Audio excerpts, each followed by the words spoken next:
for our story. It was after dinner. At the beach house Kitt Meade has rented, two people sat in the living room. Paul Cromwell, who was living a few houses up the beach, and Lisa Fenner, the young woman who arrived so unexpectedly to visit him a few days ago. Lisa was now sharing this house at Kitt's invitation.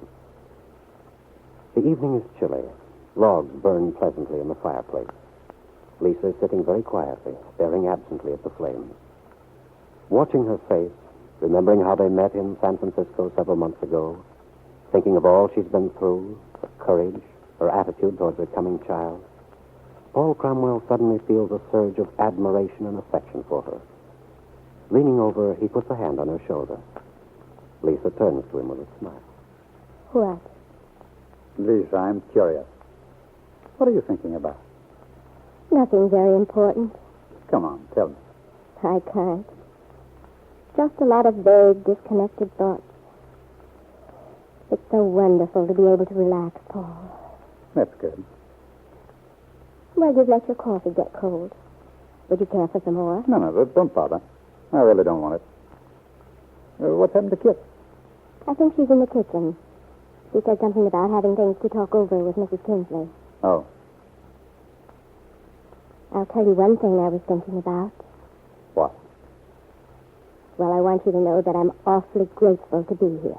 I wish you hadn't said that, Lisa. But I am. Everything's working out so beautifully, Paul.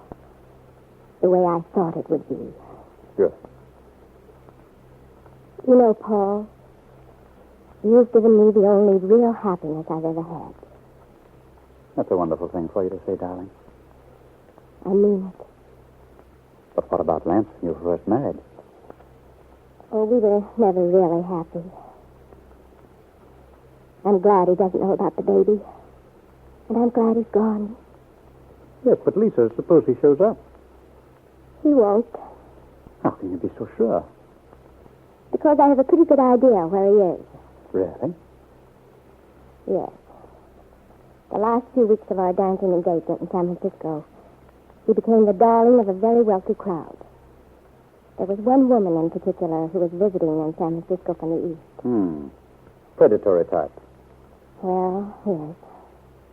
The victim of too much money, no brains, and boredom. I know just what you mean. She was always making all kinds of fabulous plans and suggestions. But of course, I was a hindrance to this golden opportunity. I know that's why Lance left. Lisa, why don't you get a divorce? Do you want me to? Well, Oh, it's up to you, of course, but I've been thinking about it for some time. You don't know what it means to me, though, to have you suggest it. You're a sweet child. Is that all you could think of to say? I didn't mean to stymie you, Paul. Could you help me with it? The divorce, I mean. I haven't the slightest idea how to go about it. Well, I'll find out for you from a lawyer. I'd really like to get it over with. Now with the baby coming, and... well, I don't want any tag ends from the past left over. I feel so confident somehow about the future, Paul. Oh? Yes, I do. I want this baby so much. Wonder what's keeping Kitt? Oh, I'll go see. No, don't bother. I think I'm going to enjoy being here with her. Well, you've one thing in common anyway. Yes, we certainly have. You know, I didn't exactly care for her at first. Yes, I know. It didn't take much perception on my part to see it. But I realize now I was wrong about her. I like her honesty. What do you mean? Oh, it's just a little understanding Kitt and I have. A secret. Well, I've always found that a woman's qualms about keeping a secret are notable for their absence. Oh, no. Oh, Kitt. What? With your housekeeper. Mrs. Kingsley said if it's all right with you, Paul, she'll come to us one morning, be at your place in the afternoon. Well, that's fine, Kitt, but you manage it, will you? I don't care how you work it out. Just don't try to lure Max away from me. Oh, don't worry. I think in our present state, we scare Max to death. Yes. Shall I see if I can get some good music on the radio? Oh, I don't care. Yes, too. Well, personally, I think I'll go up to bed. Oh, Lisa, don't go. You're going to sleep your life away. I can't help it. Maybe it's the change of climate. But I'm dead. So I think I'll say good night. Good night, Lisa. Good night, Paul. Good night, Kitt. I'll see you before I go to bed. I'll be up shortly. All right. Well, I see you in the morning, Paul. Yes, I'm taking you and Kitt in town tomorrow, don't you remember? Oh, that's right. I'd forgotten. Cigarette, Kitt? No, thanks. Shall I put another log on? I don't think we need it. Well, everything's certainly chummy, isn't it? I told you I'd take care of everything. I still don't see how you won Lisa over. She informed me tonight that she likes your honesty. Oh? She told me you had some sort of an understanding, said it was a secret. Well, we had a little heart-to-heart talk. Lisa told me how she felt about you, which was no revelation to me. And I let her know that there was nothing between you and me, Paul. You see, she didn't know I was going to have a baby. She thought I'd come out here to see you. Oh? So, now she's very relieved and happy. And I think you can relax, Paul. She won't cause you any trouble, make any difficulty, as long as you watch your step. Don't give her any cause for jealousy. I don't intend to. Lisa wants to get a divorce. That's not surprising. I'm going to help her. Fine. I appreciate what you've done for me, Kitt, taking Lisa in this way. I've been thinking, though, it must be a little hard on you. How do you mean? Well, after what you told me the other day, your fear for your child, and to have Lisa so exuberantly happy. No, it doesn't bother me too much. I can't believe that. And it certainly must be quite a strain on Bill. Yes. Yes, it is.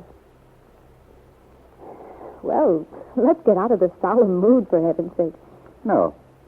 I feel rather solemn. I want to talk to you about something. All right. What is it? Well, I've been thinking. You know, I'm very fond of Lisa. I know how this is going to sound, Kitt, but I might as well be candid. I know she loves me very much. Which is very flattering to your ego, I'm sure. Yes, it is. But you know, I'm not a youth anymore, Kitt. I'm getting pretty tired of this aimless existence of mine. I think I know what's coming. You probably do. I'm really pretty fed up on living alone, Kitt, and, well, under the particular circumstances. You mean it would simplify everything if you married Lisa? Well, yes. Why are you telling me all this, Paul? Because it concerns you in a way. How? Well, Kitt, I've joked a lot about my feeling for you, that I was frustrated ever since you married me. You know, and all that sort of thing, but I can assure you it's no joking matter. I've wanted to marry you ever since we met in New York. That feeling hasn't changed. When you showed up out here in California, well, in spite of your denial... I know.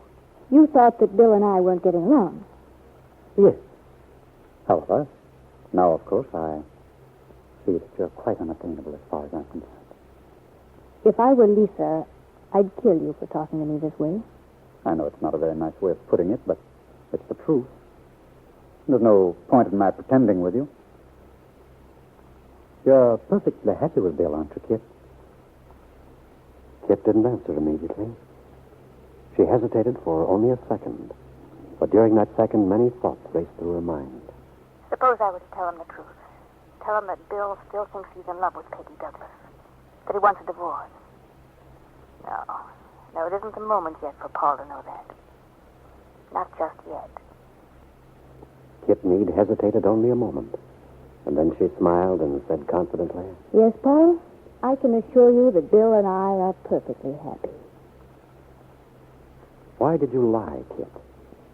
What did you mean when you said it wasn't the moment for Paul to know the truth about you and Bill? Just what sort of plan do you have that's based on playing with the emotions of other people?